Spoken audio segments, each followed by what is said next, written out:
जी जनाब, इससे पहले कि हम स्टेजेस की बात करें, कुछ इम्पॉर्टेंट चीज़ें हैं जो आपको समझना ज़रूरी हैं, जो आपकी जर्नी में आपको बहुत फ़ायदा देंगी। It's not about who start online business fast या first, it is about who stay into the online business for a longer period of time. ये बड़ा इंपॉर्टेंट चीज़ है जिसको आपको समझना है। क्या आप अपने कैरियर में अभी स्टार्ट कर रहे हैं, कोई स्किल पिक की है, कोई बिज़नेस मॉडल पिक किया है और आपको चैलेंजेस आएंगे, और शायद आपको या आपके सराउंडिंग के आपको लोग नज़र आए या आपके अपने साथ के जो पीयर्स हैं वो नज़र आए कि वो आपसे 1-2 स्टेप्स शायद आगे गए हुए हों या जा रहे होंगे, और वो आपके लिए फ्रस्ट्रेशन और एग्जाइटी क्रिएट करेगी। तो यहाँ पे एक जो चीज़ आपको समझनी है, जो सीखनी है, जो अंडरस्टैंड करनी है, वो ये है कि आपकी जो जंग है या जो आपकी जो आपका कंपटीशन है वो अपने आप से ही है कि आपकी रेगुलर ग्रोथ क्या हो रही है। ठीक है। शुरू में हम भी जब जर्नी में थे तो ये चीज़ें फ्रस्ट्रेट करती थी। आपकी सक्सेस का टाइम एक डिफरेंट होगा, आपकी स्ट्रगल एक डिफरेंट होगी। तो ये बात समझना ज़रूरी है, और इसको बेस्ट अंडरस्टैंड करने के लिए देयर आर 4 टाइप्स और लेवल्स ऑफ एंटरप्रेन्योरशिप, वो ज़रा समझ लें। टाइप्स ऑफ एंटरप्रेन्योरशिप के अंदर जो पहला एंटरप्रेन्योरशिप का लेवल आता है वो आता है टेक्निकल। आप most of the people technical entrepreneur होंगे स्टार्टिंग जर्नी के अंदर। टेक्निकल से मुराद ये है कि वो आप ख़ुद काम कर रहे होंगे, आपने स्किल सीखी, लोगों को सर्विसेज प्रोवाइड करने चले जाएंगे या उस तरफ से अपनी प्रोडक्ट्स वगैरह बनाना शुरू कर दें। आप जितने भी काम करेंगे उसका जो थॉट प्रोसेस, उसका जो इनिशियल आपका आइडिया होगा वो क्या होगा कि क्या ये काम मैं कर सकता हूँ, क्या मेरी ये स्किल है, और अगर होगी तो आप वहाँ से स्टार्ट कर रहे होंगे। तो पहला लेवल है टेक्निकल एंटरप्रेन्योर्स कि जो खुद से काम करता है, खुद से उसने स्किल्स को बिल्डअप किया, उसको सेल आउट कर रहा है या उससे प्रोडक्ट्स वगैरह बना रहा है। सही है। मोस्ट ऑफ द पीपल इसी स्टेज पे रहते हैं, इससे आगे नहीं जा पाते। नेक्स्ट स्टेज में जब हम जाते हैं तो हमारे पास नेक्स्ट स्टेज आती है मैनेजरल स्किल। अब होता क्या है कि एक टाइम के बाद आप जब टेक्निकली सोलोप्रेन्योर के तौर पर काम कर रहे होते हैं, अच्छा काम करते हैं, क्वालिटी का काम करते हैं, आपके पास क्लाइंट्स आते हैं, उनको सेटिस्फाई करते हैं, आपके रिव्यूज़ बनना शुरू हो जाते हैं, तो आपके पास वर्कलोड इंक्रीज़ होना शुरू हो जाता है, या आप डिफरेंट प्लेटफॉर्म्स के ऊपर आपका जो पोर्टफोलियो है वो अच्छा रैंक करना शुरू कर देता है, तो आपके पास क्लाइंट्स का लोड आना शुरू हो जाता है। इस टाइम पे आप अकेले अब इस काबिल नहीं होते कि आप वो सारे प्रोजेक्ट्स को हैंडल कर सकें, क्योंकि टाइम कम होता है और क्लाइंट्स का प्रेशर भी आ रहा होता है, और अब आप अफोर्ड भी कर सकते हैं दूसरे लोगों को रखना। तो यहाँ पे क्या किया जाता है, या एक जो नॉर्मल प्रोसेस होता है वो क्या होता है कि अब आप क्या करते हैं, अब आप कहते हैं कि यार मैं लोगों से काम करवाता हूँ, टीम बनाता हूँ या लोगों को प्रोजेक्ट बेसिस पे हायर करता हूँ और उनसे जो है ना ये काम करवाता हूँ, और इसलिए अब आप मैनेजरल रोल पे जा रहे होते हैं। और मैनेजरल रोल के एक अलग सिनेरियो है, एक डिफरेंट लर्निंग है।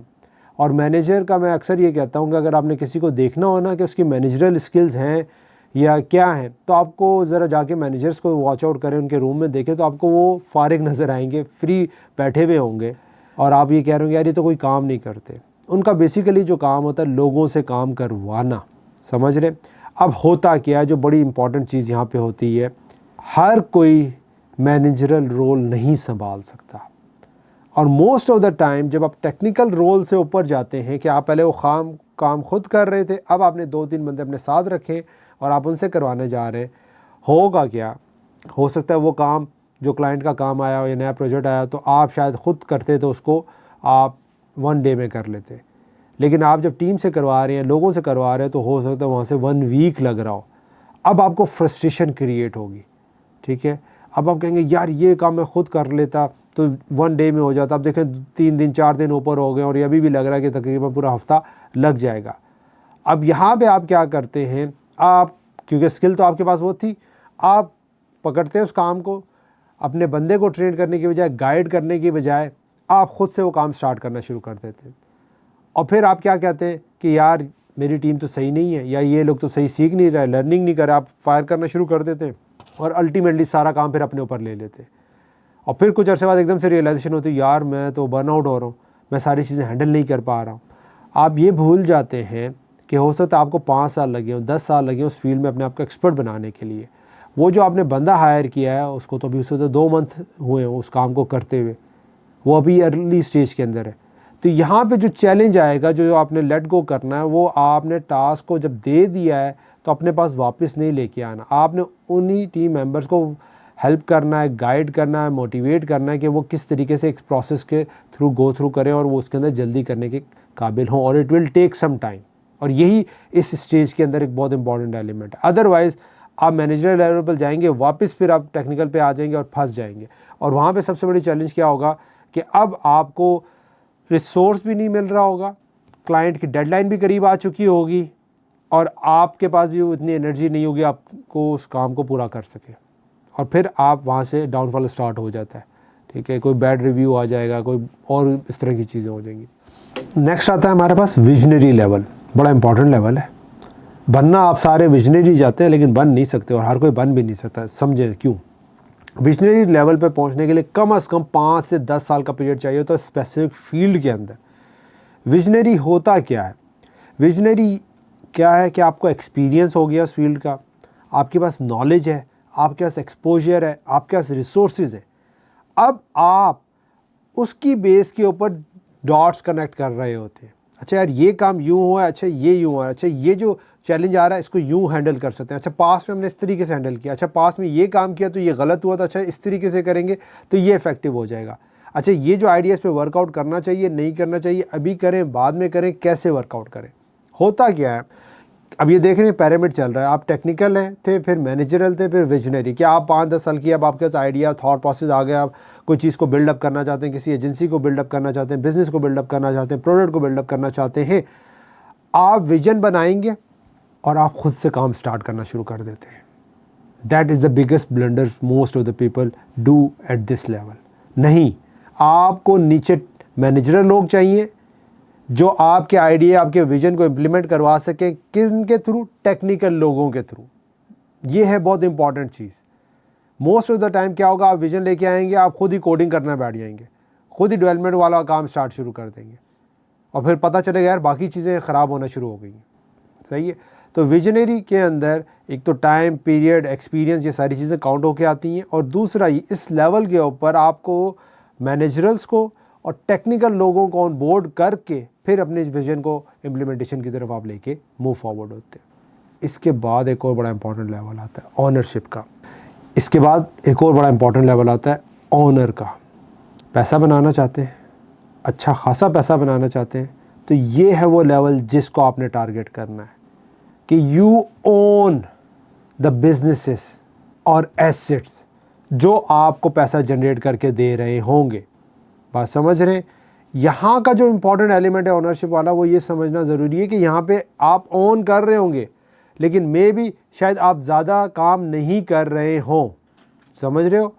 ये बड़ा इंपॉर्टेंट है। बाकी लेवल पे तो शायद आप काम कर रहे हों लेकिन इस लेवल पर शायद आप उस तरह का काम ना कर रहे हो, लेकिन सबसे ज़्यादा पैसा आपके पास आ रहा होगा क्योंकि यू आर द ओनर। समझ रहे हो? तो अब ये इंपॉर्टेंट एलिमेंट है। तो अगर आप पैसे की बात करते हैं ना, हम जो इससे पहले आपका थॉट प्रोसेस था वो क्या था, मैं स्किल सीखता हूँ, कुछ अपने आप को डेवलप करता हूँ और फिर मैं शायद इसी से वेल्थ क्रिएशन पे चला जाऊँ। नहीं, आप स्किल बेच के, सर्विसेज बेच के अपना टाइम बेच रहे होंगे और वहाँ पे होगा। फिर एक प्रोडक्ट लाइन की आती है, फिर बिज़नेस की आती है।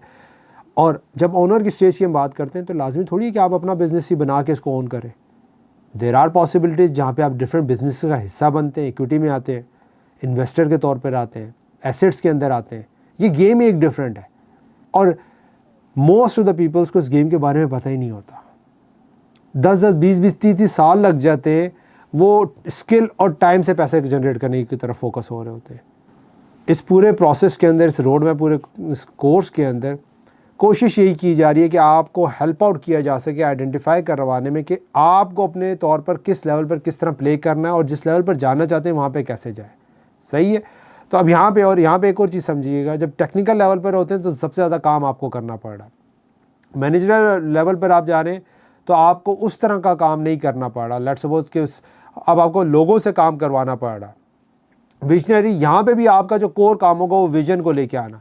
हो सकता है विजन आ गया, चीज़ों को डेलीगेट कर दिया, फिर शायद आपका उतना टाइम ना लगे।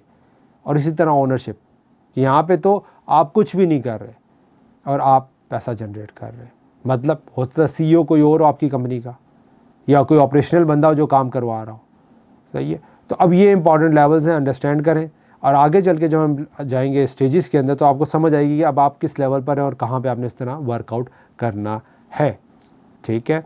और सबसे इम्पॉर्टेंट चीज़ आपको आइडेंटिफाई ये करनी है आज इस टॉपिक के अंदर, या जो असाइनमेंट्स आपकी है वो ये समझ लें कि किस लेवल पर आप हैं। माइट भी आप ये कह रहे हो मैंने 5 साल इस जर्नी में लगा लिए तो मैं विजनरी लेवल पर हूँ, लेकिन मैंने साथ साथ कुछ पैरामीटर्स बताए हैं।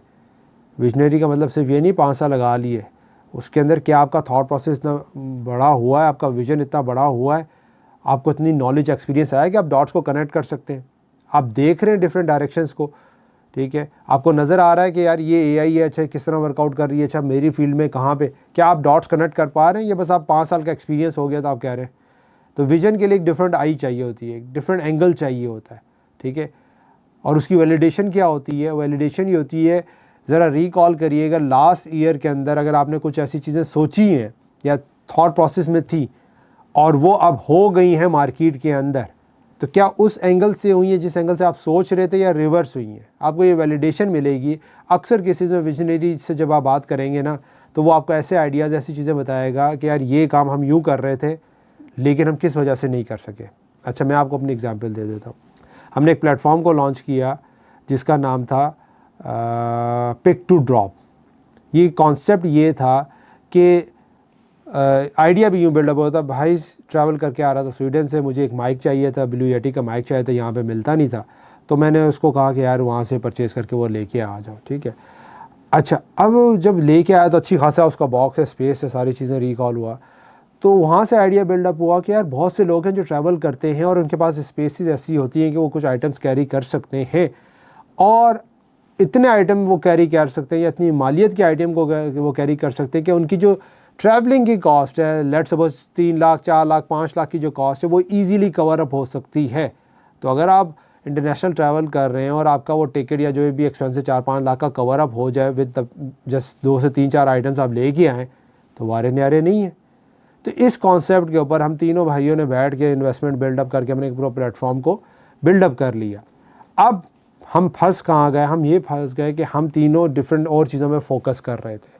हम उसकी रनिंग के ऊपर या तो कोई ऑपरेशनल बंदा नहीं लेके आ सके, और हम उसको मार्केट में सही तरह पुश नहीं कर सके।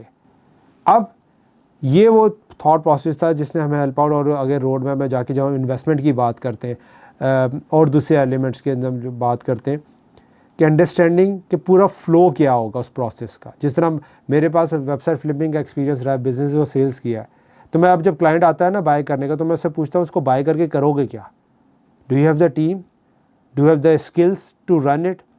और जब नहीं होती है तो मैं उसको पहले गाइड करता हूँ कि यार ये जो इन्वेस्टमेंट आप कर रहे हो उसके बाद ये इन्वेस्टमेंट भी चाहिए। अगर ये नहीं कर सकते ये इन्वेस्टमेंट डूबेगी, क्योंकि पास में हमने देखा लोगों ने 1-1 लाख डॉलर की, 50,000 डॉलर की वेबसाइट्स बाय कर ली, लेकिन उसके पास उनके पास रिसोर्सेज नहीं थे, टीम नहीं थी, स्किल नहीं थी, माइंडसेट नहीं था। वो ये समझ रहे थे ये वेबसाइट, ये बिज़नेस हमें 5,000 डॉलर पर मंथ दे रहा है तो ये आगे भी देता रहेगा, लेकिन ऐसा नहीं होता। तो again coming back to the point, understand करना कि किस एंगल पर हैं, कहाँ पर खड़े हैं।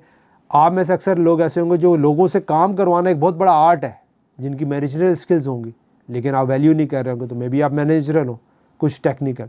तो फाइंड आउट करें किस लेवल पर आप हैं, और फिर आगे चल के नेक्स्ट वीडियोज़ में, नेक्स्ट पार्ट्स के अंदर इसकी रियल इम्प्लीमेंटेशन आएगी। मिलते हैं आपसे जनाब नेक्स्ट वीडियो में।